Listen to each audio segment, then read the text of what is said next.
दमन याचं करायचं काय? या ठिकाणी अगोदर निवेदन दिलं जाईल। गुन्हा दाखल करा। वंजारी समाज बांधव आणि आम्हाला मदत करणारे ओबीसी समाज बांधव इथं उपस्थित आहेत। पाटोदा पोलीस स्टेशनच्या समोर आपण जे सकाळपासून थांबलेलो आहोत, परभणीमध्ये ज्या पद्धतीने संतोष देशमुखाच्या हत्येचा बहाणा करून एखाद्या जाती समूहाला ओबीसीला टार्गेट करण्याचा प्रयत्न केला, त्या संदर्भात प्रथमतः मी त्या स्टेजवर असणाऱ्या सर्वांचा निषेध करतो। आणि मनोज जरांगे पाटलांनी जे आव्हान केलं, परभणीतले काही आणू, धाराशिवचे काही आणू आणि यांच्या घरात घुसून मारू, मित्र हो, आम्ही शांतताप्रिय आहोत, आम्ही अभ्यासू आहोत, परंतु राजस्थानमधून महाराणा प्रताप ज्या दिवशी हारले त्या दिवशी वंजारी सरदारांनी ठरवलं की हल्दीघाटीमध्ये महाराणा प्रताप हारला, त्याच्यानंतर त्या भूमीवर पाय ठेवायचा नाही, म्हणून हे ट्रेंड सैनिक महाराष्ट्रामध्ये चंपावती राणींनी, पेशव्यांनी, सिंदखेड राजा जाधवांनी आणले आणि आमचा खरा बाणा लढवय्या बाणा आहे जरांगे पाटील।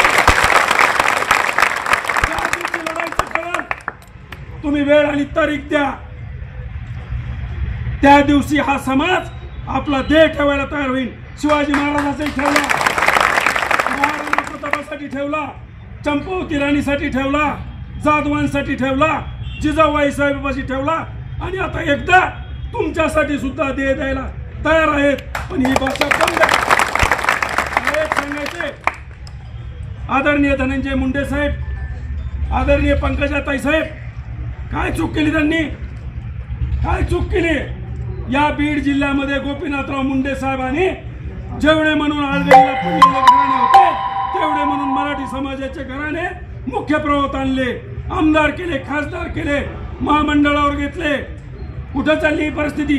या जिल्ह्यामधलं सामाजिक स्ट्रक्चर बिघडवायला निघलेली मंडळी, तुम्हाला मी जाहीर आव्हान करतो, तुमचा दम एवढा आहे तर परत एकदा राजीनामा द्या आणि निवडून या।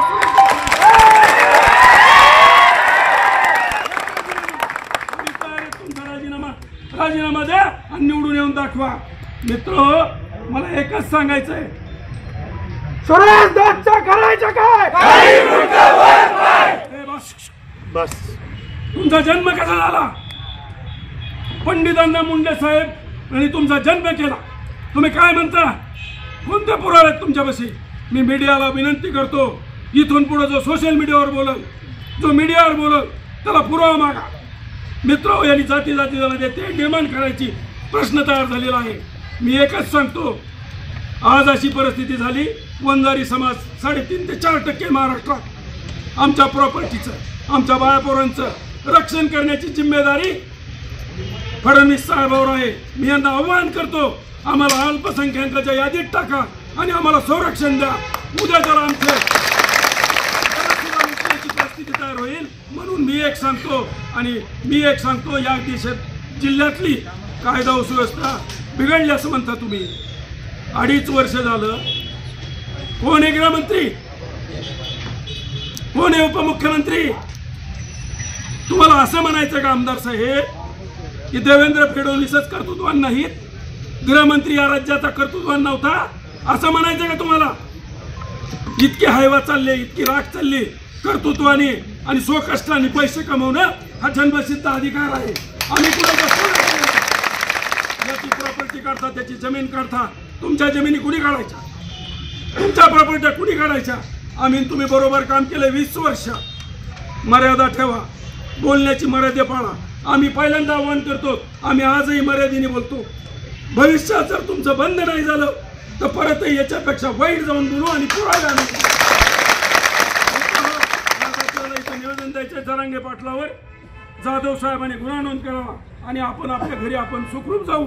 त्यांनी लवकरात लवकर गुन्हा नोंद करून घ्यावा एवढी विनंती करतो आणि थांबतो।